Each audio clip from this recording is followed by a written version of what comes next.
was a beast! Ah!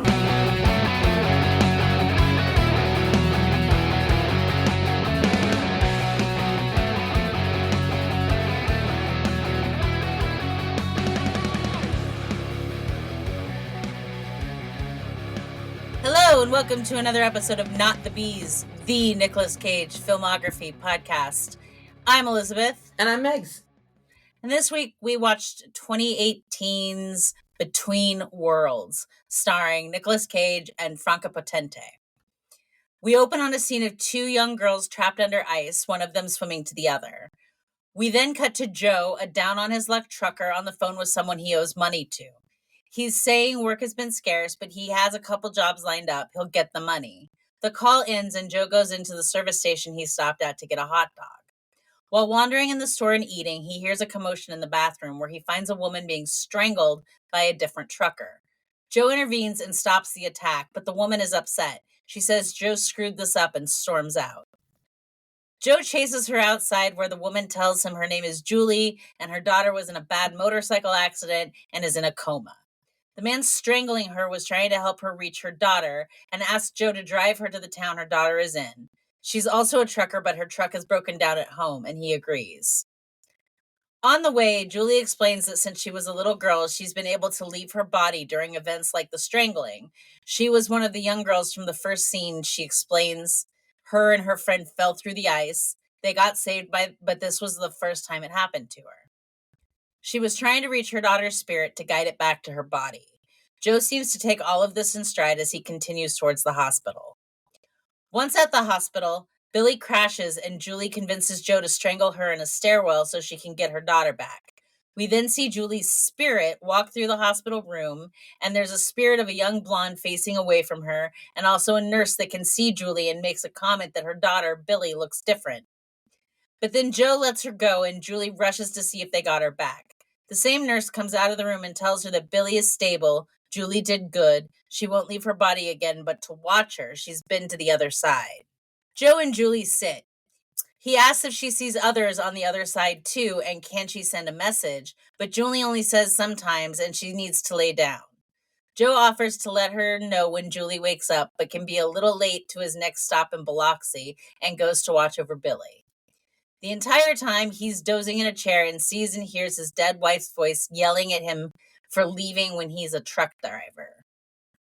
Two boys, friends of Billy's, get to the hospital and Julie yells at them and tells them to leave. Billy wakes up and asks what she's doing there and who is he. He explains and goes to get Julie. Julie checks on her daughter, who seems weirdly okay with Joe being there, and says a couple of phrases his dead wife used to say. Joe takes Julie home. She invites him in for coffee, and they fuck. Next, we see Billy coming home. It's been 3 days, and Joe is stuck around to help. He gets Billy situated in her bed while Julie deals with the meds. She's a bit down, and Joe tells her she did a good job raising Billy. This was a stupid thing that kids do, otherwise they don't learn, and it makes her feel better. He has to leave and go to Biloxi now, but he'll check in when he's on his way back. Joe delivers his shipment and goes back to the trucker office. Apparently, his company is who he owes money to. The loan on the truck is well past due, and the company is confiscating it. He tries to explain about the accident in the hospital, but he can't even get his personal belongings from the truck before they take it. Back at Julie's, the two boys show up again. One is named Mike, and Julie lets them take Billy a sandwich. Billy says she can't remember much about the accident, doesn't remember anything before the accident. Joe calls Julie and tells her about the truck situation, and she invites him to come and stay with her and Billy for a bit. She could use help with Billy and some company. Julie tries to engage with Billy. She knows something is different with her. Joe returns. Julie is happy to see him. They dance and make a sloppy, cute, trashy small talk while Billy watches from the hallway. Later, they smoke a joint and talk about Billy. Julie makes a joke that Billy makes goo-goo eyes at Joe to piss her off, and they laugh. Joe learns he'll be sleeping on the couch and asks if Billy is asleep. On cue, Billy pokes her head out and watches them secretly from a doorway while her mom and Joe fuck on the couch while being obnoxiously loud. The next day, Billy walks around the house while her mom and Joe are outside working on the engine of Julie's rig in the yard. It's clear at this point that something is very wrong with Billy.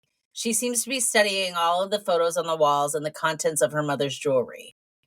Billy also positions herself in a very suggestive pose, so Joe sees her naked from behind as he walks through the house when he and Julie are done. When Julie goes to make dinner, she tries to get Billy to come help her, but Billy says she doesn't feel good and places a blanket over her and Joe's lap on the couch and jerks him off while Julie is 10 feet away in the kitchen. Joe offers to help, but Julie says it's okay and gets back to it. The next day, Joe is fixing Billy's bike for her. Billy says Julie should invite Joe to stay, says she's not good on his own, and recounts the story of her dad leaving, but says it in a weird way, and Julie asks what is wrong with her. Later, Joe is on the phone with his boss. He wants his personal stuff back. It had pictures and mementos of his wife and daughter, and he wants them back. Julie asks what's wrong and what happened, and Joe tells her that he was out working 3 days. On his last day, his wife fell asleep with a lit cigarette and caught the house on fire. His daughter died from the smoke. Joe can't forgive himself. He had to leave so he could pay the bills, but he also thinks he should have stayed. Now his boss wants $500 to give him his stuff back. The next day, Julie has to run some errands, which is just her driving all the way to Joe's old job and paying the money to get his personal stuff back. Back at the house, Billy seduces Joe. She calls him Majors. He tells her not to and asks how she knows his last name, and she says it's her name too. He tells her to stop, but she keeps going. She says Billy is gone. It's her, Mary, his dead wife. Ah! He threatens to spank her, and she doesn't stop, but Mary says he's never hurt her. Billy left, and Mary jumped in. She says they can have another child. Doesn't he miss Sarah? She does. She talks about how his dad abused him as a kid. It's her, Mary, his wife. They fuck until Joe hears Julie's truck pull up. He barely gets his belt fastened before Julie opens the door. He tells Julie that Billy is sleeping. Joe thanks her for his box with his things. He goes through them and a montage plays, going back and forth of remembered moments of Sarah and new flirty moments with Julie sees between Joe and her daughter. She even dreams he catches them together and wakes up, but Joe is asleep on the couch and Billy is in bed. The next day, Julie and Billy Sarah have words, and Julie is more suspicious. That night, while Julie and Joe are in bed, Billy Mary gets a knife, but Joe walks into the kitchen and takes it from her. She says she's not losing him this time. Next, we see Julie having a meeting with the nurse from the hospital in her car. She doesn't recognize her daughter anymore, and the nurse tells her something else came in. Back at the house, Joe and Billy Mary are fucking, which there's just so much fucking in this movie. Ridiculous amount. She makes him read from a book called Memories, and the scene cuts back and forth between this and a memory of fucking when Mary was alive while reading the same poem. And also, Memories is written by Nicolas Cage. Yes. So Nicolas Cage is reading from a book written by Nicolas Cage. Yes. Julie returns and finds them together. She freaks out. Joe tries to explain it's his wife. Julie brought her back, but Julie says that the thing hijacked her daughter's body, and she thinks Joe is disgusting and demands he fix this. Billy Mary hits Julie in the back of the head and she goes down. She says they need to get out of here. She wants to take Joe home, but first they need money. They go to the apartment of the two boys Billy is friends with. She goes in and lets Joe in through the back. Joe makes quick work of knocking out Mike and another kid. One of the guys has a gun and there's a brief scuffle and the guy gets shot. Then Billy Mary grabs the cash stash from the couch and her and Joe take off. When Mike wakes up, he goes to Julie's house and threatens her with a gun, but she tells him they got her too, and she can tell him what's going on, but doesn't think he'll believe her. Joe and Billy Mary go back to the house Mary and Sarah died in. Joe is in a trance, walking around the areas of the house that weren't burned and cries remembering his daughter. Julie and Mike come up with a plan after Julie explains about her power and asks the kid to choke her so that he can find Joe and Billy Mary. Back at the burned down house, Joe gets a generator working so he can turn on twinkle lights for them. He apologizes. He says he always wanted Mary and Sarah and everything. He just never thought he deserved it because he was always leaving to go to work. But he's done with that now. He's not going on the road ever again. Julie and Mike arrive. They flank the house and Mike enters and holds Joe at gunpoint. Billy Mary tries to talk him down but says he knows what's up and it makes him sick someone else is inside Billy. Then Julie walks in and says Mary, she just wants her daughter back, and then Billy Mary pulls a gun and points it at Julie. Then she monologues about killing Sarah before the fire even started. She didn't do it to hurt Sarah, she did it to hurt Joe because he left. There's some back and forth with the guns, but Joe has clearly cracked because he's hearing his daughter call for him, and he calls back to her and gets up to go find her. Julie tries to reason with Billy Mary again, but she shoots Julie in the gut. Now Julie is in the spirit world and has pulled Mary out of her daughter. She's back where she belongs now, in the house she died in. Joe is still breaking mentally with his daughter's jack-in-the-box and calling her name. Mike wakes Billy up. It's her this time, and he says they need to leave. They can't help Julie. Joe grabs a gas can and covers himself with fuel while holding the toy. He lights a cigarette and himself ablaze while Billy and Mike run for the car and make their getaway. The next day, once the fire is out, we pan across the debris and stop on a partially burned photo of Joe and Mary with Sarah. The screen goes dark for a minute, and then we come back. We see a teenage Joe. He's hearing his parents fight in the kitchen, his father being verbally abusive, and pulls a shotgun off the wall in the hall. He walks into the kitchen and blows his dad's head off. The end. Megan. Yes, dear. What the fuck did we just watch? I literally don't fucking know. This movie was so bad. This movie is comically bad. Yeah. My God. And not in any way close to a good way. It's literally like this movie was made for riff tracks. Yeah. So I have a few notes here. First of all, Nick Cage looks greasy as hell. He does. And I wrote a note that says, this movie is not good, and I'm not even 10 minutes in. Franca Potente and Nick Cage are good actors. Yes, very good actors. They are the only glue holding this piece of shit together. And they're really not doing a great job because this script was super weak. It's drivel. It's just drivel. The only good part of this, in my opinion, is when Joe and Billy Mary are fucking and Nicolas Cage is reading from a book written by Nicolas Cage. That was very meta. It's so meta.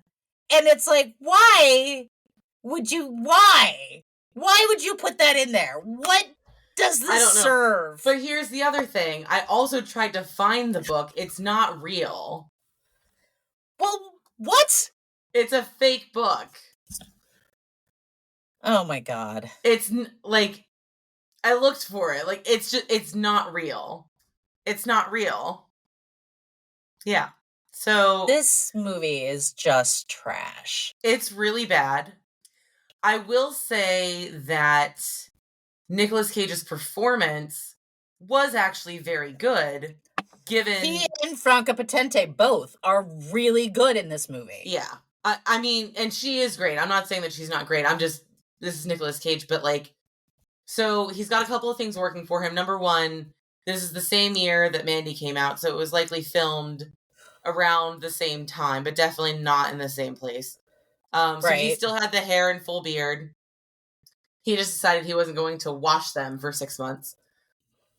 So, the character that he's playing is this very, slimy, greasy, the thing that sucks is because, I look at it and, he's a cliche, his character is a cliche. He's a greasy dirtball who has no job. He loses his job. He's just a deadbeat. Yeah. And he also seems to not have a point. No. To anything. He's literally just drifting through his life, and this isn't a state that he's in, post wife-child death. This is a state that he's clearly been in for a long time. Since, he clearly didn't even recognize that his wife was severely unhinged to the point that she would murder their 5-year-old child. Yeah. So, I feel I think that his acting was very good. I think that he played it well enough that it sucked me into the character as being real, and I was very grossed out by it. Yeah. I really fucking hate when any, honestly, film or TV production does this, where it's a constant cut back and forth between different areas. That drives me fucking insane. It's one thing if we're doing a segment in this area and then the next segment is moving to this area. But there are whole segments in this film that are just every 30 seconds flipping between two completely different areas. And it would be fine if it happened How do you mean? How do you mean? Like the montage of him fixing the bike and Billy Mary and him making googie eyes at each other while Julie just kind of watches it and just automatically, without warning, transitions into her dreaming of her finding them together. Like, we're just constantly doing jump cuts to things. Yeah, the editing was weird. Yeah, it's really not good. The situation where like she's they're at the house that burned down, like at the end, and then like Mike is waking up and going to Julie's house, like, and they just keep and like I get it, like we're trying to portray that these two things are happening simultaneously. I get that. It's just done too much. It's like, it's sort of like the reason why so many people get really annoyed with the way that Zack Snyder directs things, because out of nowhere, randomly, if there is going to be an action scene, randomly there will be placed at least, at minimum, 3 super slow-mo scenes that don't necessarily need to be there. Like, it's the same thing. It's tropey, and it drives me a little bit crazy because it pulls me out of the flow of the story and puts me somewhere else where I now have to sort of like multitask to follow the story. I don't know. Maybe it's just a me thing. I had that a lot with this movie, and it kind of drove me a little bit nuts. I also don't think that the supernatural element of it is explained very well. And it's also kind of boring. And it's kind of just like a plot device that exists that's not explained. Like, it's just like a normal thing that happens to her. Where'd you go? Yeah, I'm here. Yeah, it just... Oh, I had this near-death experience when I was a kid, and now, if you strangle me, I can walk the other side. That's an okay explanation, but it takes forever to explain what's going on with Billy. Yeah, and it's really lazily sort of contrived. It is. So, I don't know. This movie is not good. It's written and directed by a woman named Maria Polera, and I will avoid everything else she does for the remainder of time. Oh, for sure. For sure. I'm really disappointed in this movie. I wanted it to be neat because I kind of like supernatural thrillers. They're fun. Especially because like that you're forced to suspend your disbelief. Like, you're not in the real world. So things can happen randomly and like it doesn't have to have an explanation. It's like, okay, but like you really didn't explain this very well. It's not very well fleshed out. You just said that she has this thing, and the only time that she can use it is when she has to pay men to strangle her. Yeah. It's very sloppy. This movie in general is very sloppy. The girl that plays Billy, though, she did a really good job, I think, of being like that crazy, like, possessive spirit. I mean, it's not great. It's good. She did a pretty good job, I think. You know what I think the craziest thing is? This has a 33% on the tomato meter. Whereas last week's A Score to Settle had 16%, and we loved that movie. Yeah, that movie was good. But like this movie also had 79% on the popcorn meter, so the audience score was at almost 80%, and I don't understand why. I really don't, because this movie is so disjointed. It's not well written, it's not well paced. It is well acted, I'll give it that. For what they had to work with as far as script. Yeah. It was well acted. I think the chemistry between Nick Cage and Franca Potente was good. I wouldn't say that it felt organic or even really like easy, but it was there. It was believable. I thought the scenes between just the two of them were really easy. They had an easy chemistry. A little. But it just... Also, Joe totally... I wrote the note when he first starts fucking Billy Mary. Big mistake. But Joe totally strikes me as the kind of guy that would absolutely fuck his girlfriend's daughter. Oh, yeah, 100%. 100%. He's just such a greaseball. And no qualms about it whatsoever. And then the added bonus, reincarnation of his dead wife, all the excuse he needs. Yep. So what would we rate this, Megan? It's an F, dude. Like, even the well-acted scenes with Nick Cage and Franca Potente are not enough to raise it from a fucking flunk. What would we give the caginess of it? This is a really frustrating part because I don't know. Like, I am going back and forth between giving him a D and giving him an A. Like, I don't... He played the character very well. It wasn't well written. I didn't appreciate the character at all. So, I'm somewhere between an A and a D. So, I would defer to you on this one, honestly. I'm not sure. I want to give Nick Cage and Franca Potente a B. Okay. For effort. Like, they did the best they could. And I just wonder what was left on the cutting room floor, because you got Nick Cage and Franca Potente in your fucking movie. Right. And there's no way that those two agreed to the script the way it is. Yeah. Do you know what else really bothered me about this movie? There's no blood in it. This is a relatively violent movie. Yeah. And there's, even Billy after the accident, she was on a motorcycle on the highway when it happened.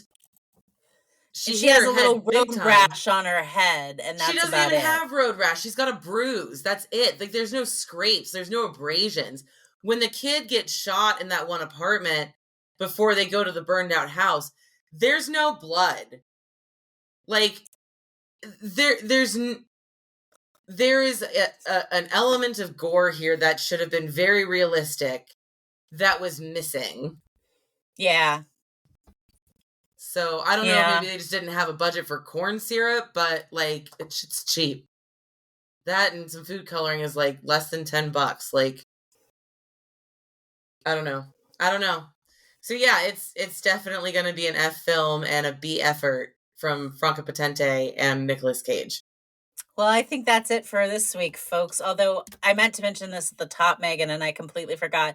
This is our 69th episode. Oh, Jesus. It's perfect. It's perfect. There's all this fucking going on in this movie. Yeah. And it's the 69th episode of Not the Bees. I mean, it's unfortunate there's no scene where there's a 69 because that would have been penalty. Yeah. But there is this is a raunchy movie. There's a lot of fucking, I don't think I'd recommend this movie. No, God, to anyone. Yeah, I would not recommend this to anybody. So, first of all, thank you, dear listener, for listening and paying attention to us. We really appreciate it. We are on social media, on Instagram at Not the Bees Pod. We are on YouTube at Not the Bees Pod. And if you're feeling generous, we have a Patreon at Not the Bees, where you can kick us a few bucks. It helps us to afford the software to make this show. And we hope that you're enjoying it. If you are enjoying it, do us a favor, rate, review, subscribe, help us goose the algorithm a little bit. But that's going to be it for this week. I've been Elizabeth. And I've been Megs. And we'll see you next time, kids.